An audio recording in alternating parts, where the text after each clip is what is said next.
So today's video is going to be kind of a tutorial, kind of a vlog. It's not going to be like an exact tutorial. It's going to be more like a this is what I do. But I've had some requests for a tutorial about this shrug or drop stitches in general. So I'm going to go ahead and show you the process of making one of those today.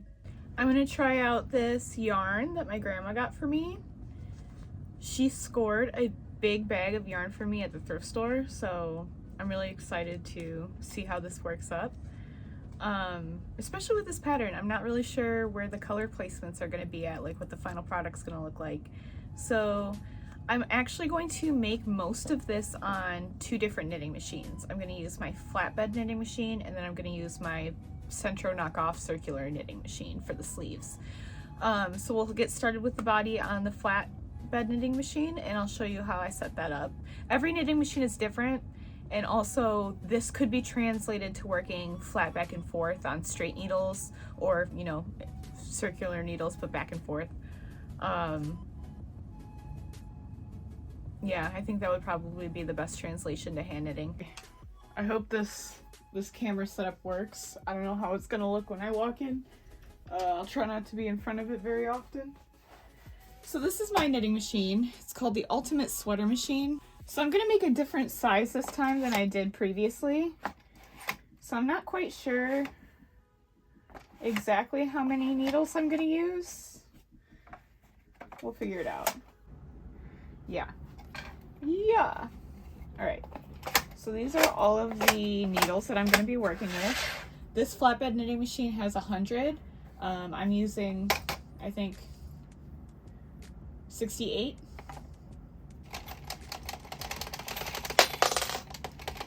Fine.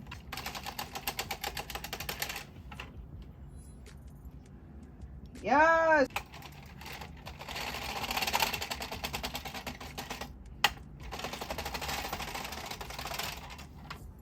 Yes, that's what I'm talking about. All right, 2 rows down.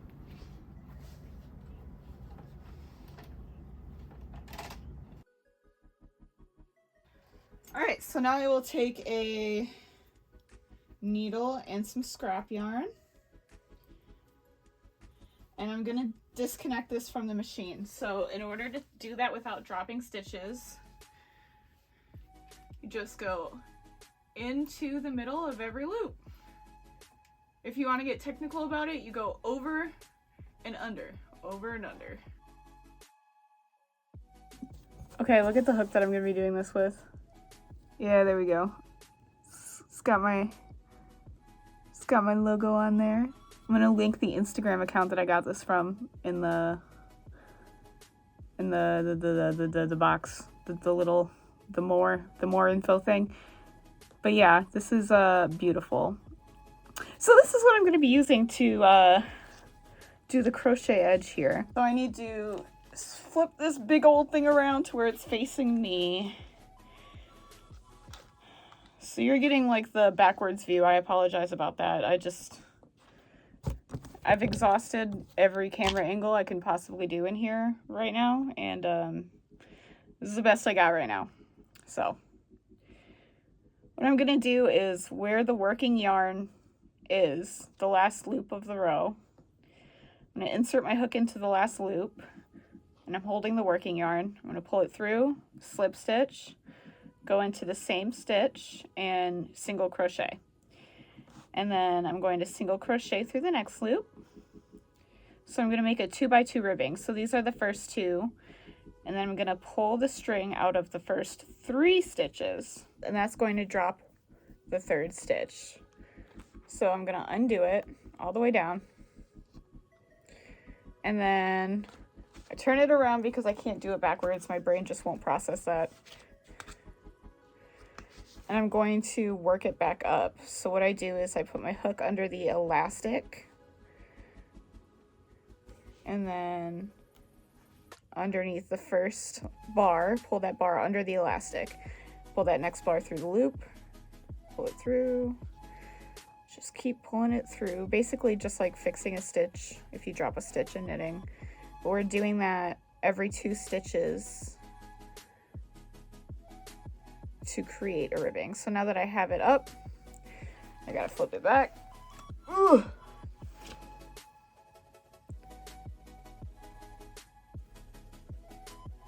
Okay, take my hook out so I'm pinching that loop so it doesn't drop. Put my hook back through the working yarn loop.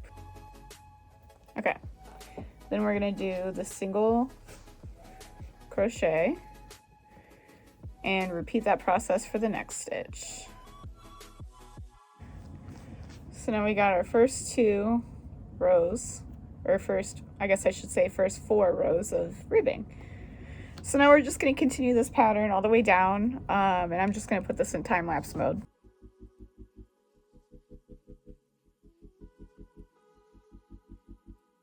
Woohoo! Alright, so I got the ribbing ribbed.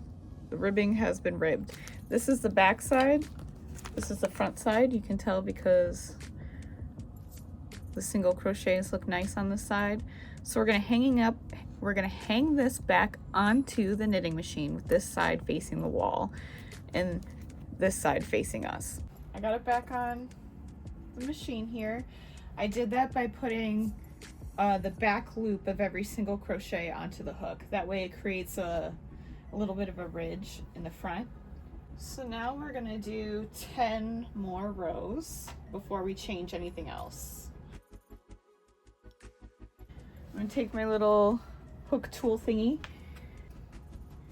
So these 2 I'm going to move over, accounting for the drop stitches.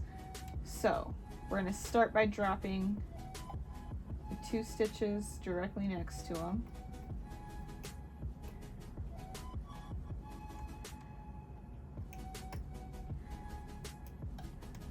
Okay, so now these stitches can drop all the way down.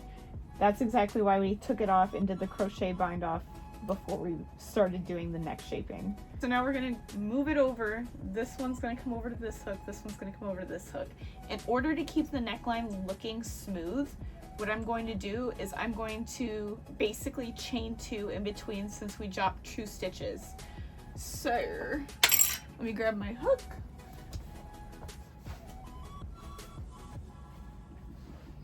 Okay. So I'm going to start by placing this one on my hook. I'm going to go 1, 2, and I'm going to put this right up here.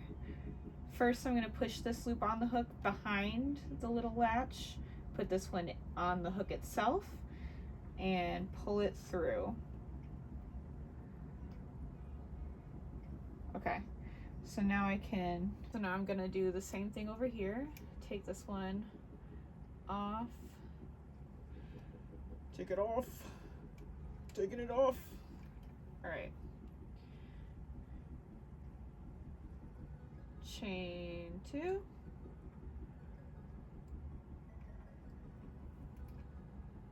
Push that one behind the latch. We're going to place this one on the hook. Come on. Hook. There we go. And pull it through. Okay. So, after this step, we are going to have to either use 2 spools of, or 2 skeins of yarn, or you could do the inside pull for one side and the outside pull for the other. I'm gonna do 2 because I want to try to keep the color grading as similar as I can. So I'm gonna grab my other one and basically just pull it out until I get to the similar color.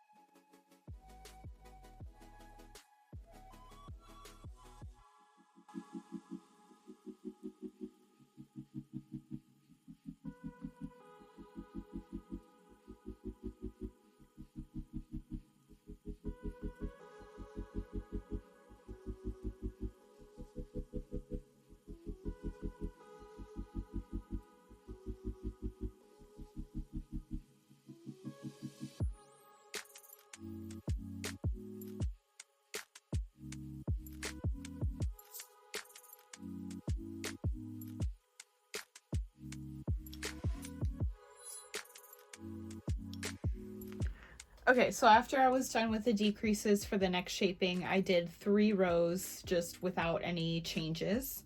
Now I'm going to use this to chain through all of these hooks and connect it back into one piece. So yeah.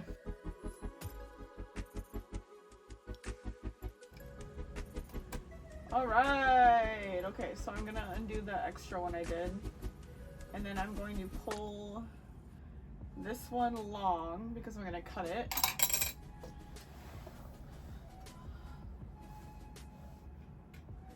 Where are my scissors? What did I? Right here.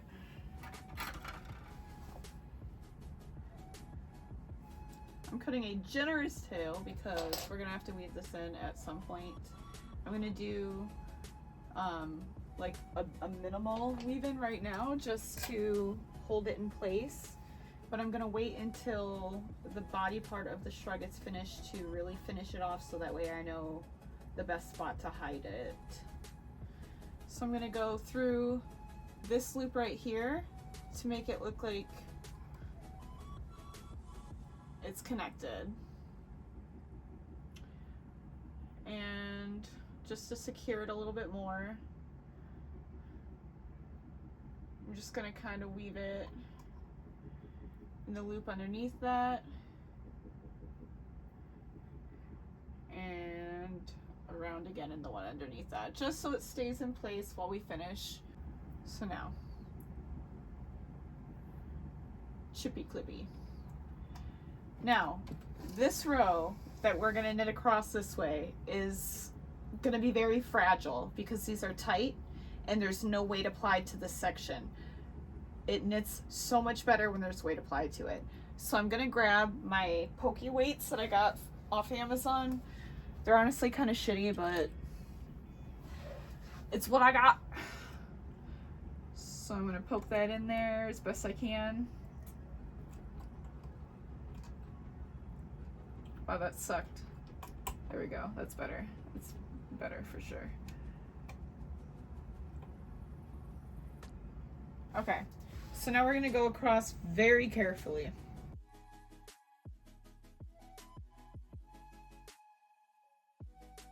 What we're gonna do now is basically the same thing that we did for the ribbing, except for it's gonna be drop stitch instead of ribbing. So with the pretty side facing me, I'm gonna pick up the working yarn, pull it through the first loop, slip stitch, and single crochet, and single crochet into the next one.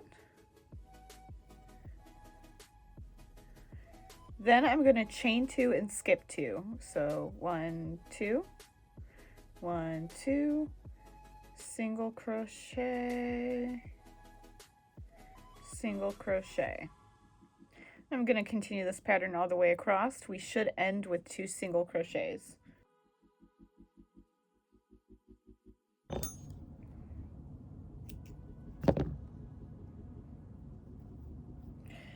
Okay, this is where the magic happens. This is the drop stitch portion of the drop stitch. You're looking at the ugly side, but that doesn't necessarily matter. Okay, pulling the lifeline out. Now, so every time we skip 2, that's where the stitches are going to drop. And once again, since we secured it at the bottom, these can safely drop all the way down without ruining the stitches that we wanted to keep. So you just kind of gently pull it apart, tug it around until they all fall down. All right, here we go. Drop stitched. Now it creates kind of like a mesh.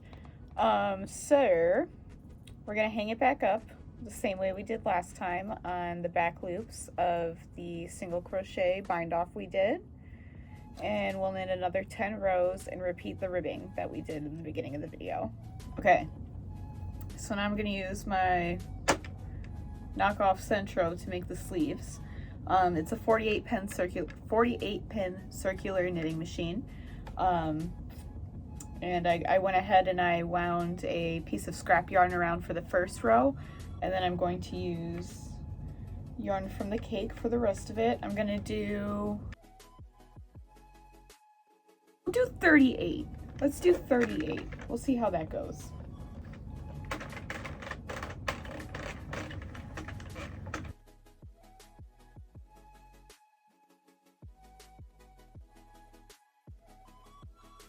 Grab my hook again,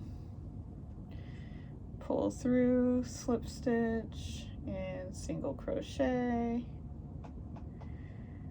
and single crochet,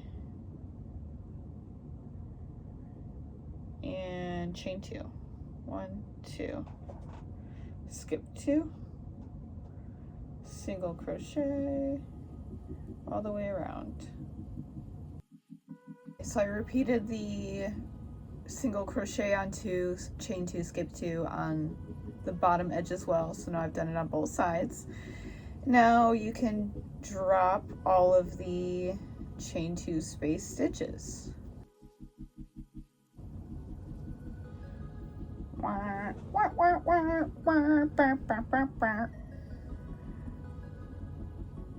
Sleeve. Okay, hi. It's the next day. I've got, you can see it in the back there. I, what's it called? Mattress stitched the sleeves onto the base of the shrug. My brain is not loading today, but basically, there were 44 stitches in the base, in the body, as far as the side goes, that I could mattress stitch into.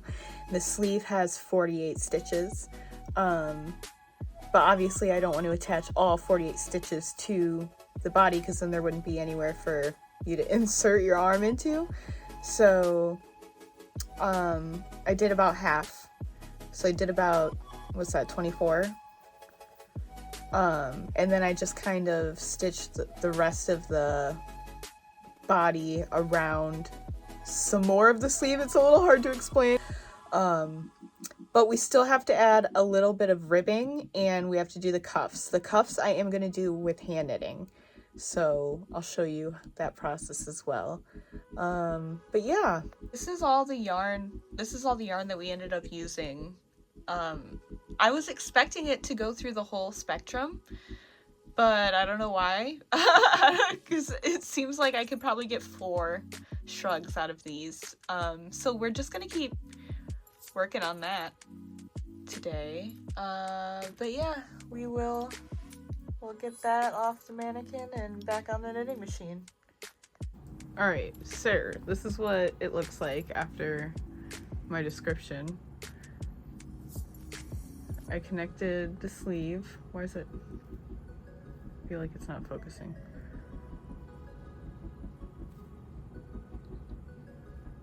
There we go. Yeah, so connected the sleeve. There is a couple of stitches left out on either side of the body portion because I am going to use that to add ribbing all the way around so it is able to connect. And I'm gonna hang it back up. So let's do that now.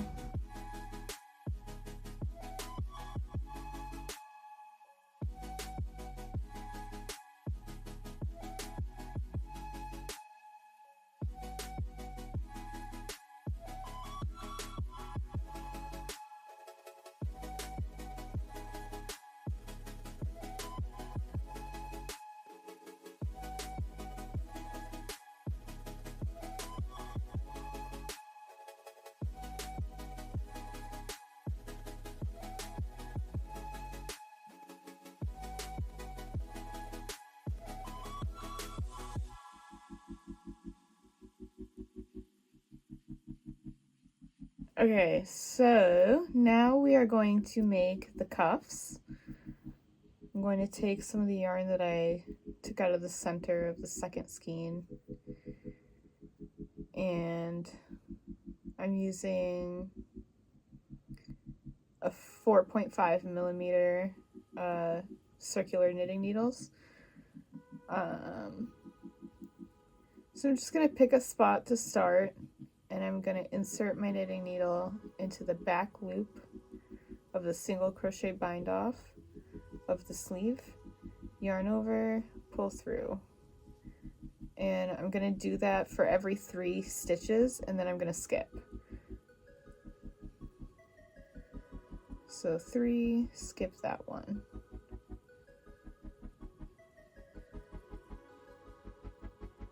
One,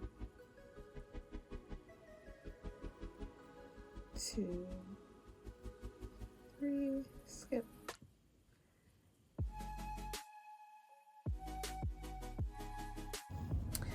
So now we're going to slip a stitch mark around so we know where the beginning and the end is. So now I'm going to split it somewhere in the middle. Doesn't have to be perfect. Now we're going to start working a 2x2 rib stitch. We're going to go 3 rows around, and then we're going to start working a space for the thumb hole. Okay, I'm going to try this on now. I only did 3 rows, but before I start making the thumb hole, I need to know where to place it. So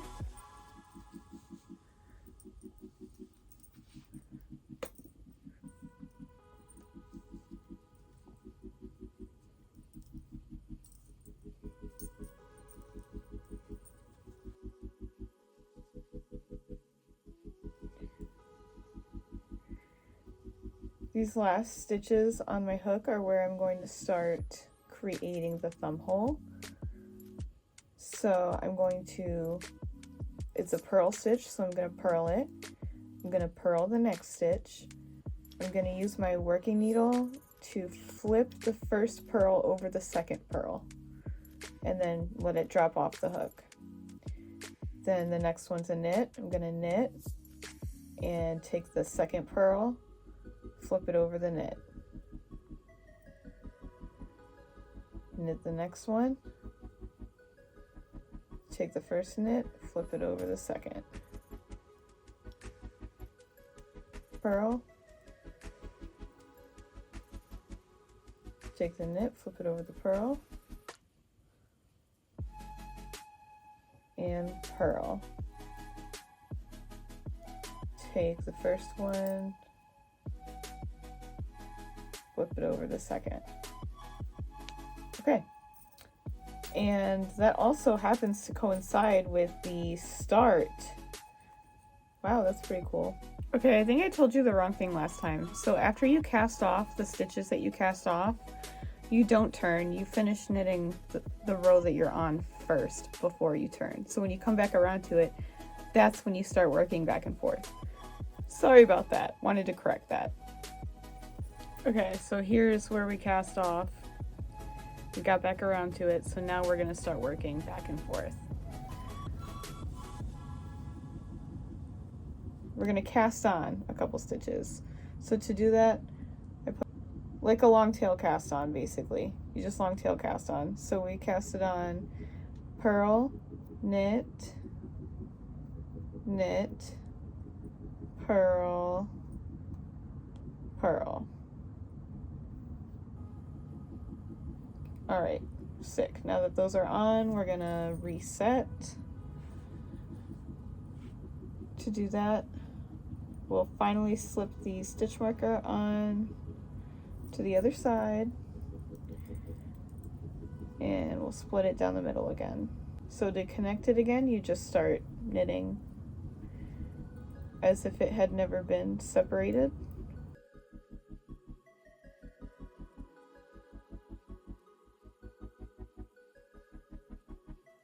So now I am steam blocking the shrug just to even out some of the stitches, make it lay a little bit more drapey. It makes it softer too. It's just a really nice finishing touch. And it's all done. Here I am trying it on. This is probably going to be like a size medium or large. This one's going to be a size small.